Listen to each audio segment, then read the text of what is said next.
Emmanuel വിണ്ണിൽ നിന്നും മണ്ണിൽ വന്ന Emmanuel silks M space shopping centre മേലെ പട്ടാമ്പി. ഞാങ്ങാട്ടിരി ഭഗവതി ക്ഷേത്രത്തിലെ ഉത്സവാഘോഷങ്ങളുടെ ഭാഗമായി ഓട്ടൻതുള്ളൽ, തായമ്പക, മറ്റ് കലാപരിപാടികളും നടന്നു. ഉത്സവം 4 നാൾ പിന്നിട്ടു.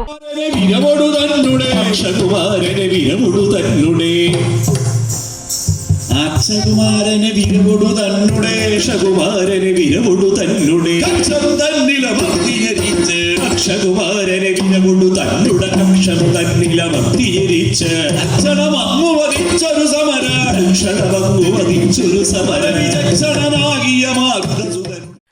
ഞാങ്ങാട്ടിരി ബോധിക്ഷേത്രത്തിലെ ഉത്സവാഘോഷങ്ങളുടെ ഭാഗമായാണ് കഴിഞ്ഞ ദിവസം വിവിധ കലാപരിപാടികൾ നടത്തിയത്. കലാമണ്ഡലം മോഹനകൃഷ്ണനും സംഘവും അവതരിപ്പിച്ച ഓട്ടംതുള്ളൽ ശ്രദ്ധേയമായി. നിരവധി പേർ ഓട്ടംതുള്ളൽ കാണാൻ ക്ഷേത്രത്തിൽ എത്തിയിരുന്നു. ഒക്കായമ്പുക, മുളപൂജ, അത്താഴപൂജ, ശ്രീഭൂതബലി, തായമ്പുക, കേളി, പറ്റ്, വിളക്കാചാരം എന്നിവയും ഉണ്ടായിരുന്നു. കൂടാതെ തിരുവാതിരക്കളി ഉൾപ്പെടെയുള്ള കലാപരിപാടികളും ക്ഷേത്രത്തിൽ അരങ്ങേറി.